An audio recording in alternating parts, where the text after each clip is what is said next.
Social media trolling, जिसको अक्सर हम बहुत फन में ले लेते हैं कि किसी ने कमेंट कर दिया कि कितना मेकअप लगाती है, किसी ने कमेंट कर दिया कि लड़कियों की तरह ठुमके क्यों लगा रहा है। इस तरह के कमेंट्स को अक्सर हम इग्नोर कर देते हैं, लेकिन डू यू नो कि it can take a serious toll on somebody. Chennai से एक मामला सामने आया जहां पर सोशल मीडिया पर एक माँ को इसलिए बहुत ट्रोल किया गया क्योंकि एक बच्ची की जान चली गई। उसको लेकर माँ को ट्रोल किया गया कि कैसी माँ है, इसकी वजह से बच्ची मर गई। दरअसल बच्ची 2 मंजिला इमारत से नीचे गिर गई थी, जिसके बाद वो जो माँ है वो एक आईटी प्रोफेशनल, पढ़ी लिखी कामकाजी औरत महिला होने के बावजूद इतना ज्यादा डिप्रेशन में चली गई, इस ट्रोलिंग से इतनी परेशान हो गई कि उसने खुद आत्महत्या कर ली। एक पूरा परिवार सोशल मीडिया ट्रोलिंग की वजह से तबाह हो गया।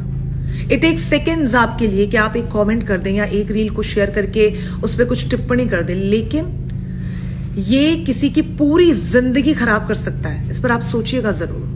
गवर्नमेंट ने ड्राइविंग लाइसेंस बनवाने के रूल्स में बहुत बड़ा चेंज लाया। अब आरटीओ में ड्राइविंग टेस्ट देने की जरूरत नहीं होगी। 1 जून से ये रूल आ रहा है। इस नए रूल के अंदर किसी भी नजदीकी प्राइवेट इंस्टीट्यूट में आप जाके ड्राइविंग का टेस्ट दे सकते हो, पर इसके अंदर भी कुछ रूल है। वो जो ड्राइविंग स्कूल है कम से कम 1 एकड़ की जमीन पे होना चाहिए। जो आपका ट्रेनर है कम से कम 5 साल का उसे एक्सपीरियंस होना चाहिए ड्राइविंग का। और इस रूल के अंदर अगर कोई ओवर स्पीडिंग करता हुआ पकड़ा जाता तो 1 से 2,000 तक का चालान होगा। नाबालिग पकड़ा गया तो 25,000 का फाइन होगा। और जिसकी वो गाड़ी चला रहा था, व्हीकल का ओनर है जो, उसका लाइसेंस रद्द कर दिया जाए। और नाबालिग को भी 25 साल तक की एज तक लाइसेंस मिलेगा। अगर आपको ड्राइविंग लाइसेंस अप्लाई करना है तो इस वेबसाइट पे जाके कर लें। कैप्शन के अंदर वेबसाइट का लिंक है। ऐसी वीडियोस देखने के लिए फॉलो करें चैनल। 1 जून से एक नया स्कैम शुरू होने वाला है। एक सिंपल सा सवाल पूछूंगा, ड्राइविंग लाइसेंस लेने का क्या प्रोसीजर है? फॉर्म भरो, ड्राइविंग टेस्ट दो, पास हो गए तो डीएल मिल जाएगा, फेल हो गए तो 500 रुपए दो, ड्राइविंग लाइसेंस मिल जाएगा। 1 जून से driving test private companies conduct करेंगी और हर टेस्ट से पहले मैंडेटरी कोर्स होगा। आप में से जितने भी लोगों ने ड्राइविंग लाइसेंस बनवाया है या आरटीओ ऑफिस गए हो, आपको पता होगा हर ऑफिस के बाहर दलाल खड़े रहते थे जो कुछ पैसे लेकर आपका काम आसानी से करवा देते थे। अब सोचो, जब सरकारी व्यवस्था में इतना ज्यादा स्कैम था, इतना ज्यादा ब्राइबरी थी, तो प्राइवेट लेवल पर क्या होगा? और क्या भारत की सड़कें अब सेफ रहेंगी? पहले ही आए दिन आप इतने बेवकूफी भरे एक्सीडेंट्स देखते रहते हो। एक छोटी सी रिक्वेस्ट है आप सभी से, कमेंट्स में जाकर नितिन गडकरी जी को टैग करो और उनसे रिक्वेस्ट करो कि लाइसेंस देने के रूल्स बड़े देशों की तरह इंप्लीमेंट किए जाएं, सो दैट बहुत स्ट्रिक्ट रूल्स हो और हर किसी को ड्राइविंग लाइसेंस इतनी इजीली ना मिले।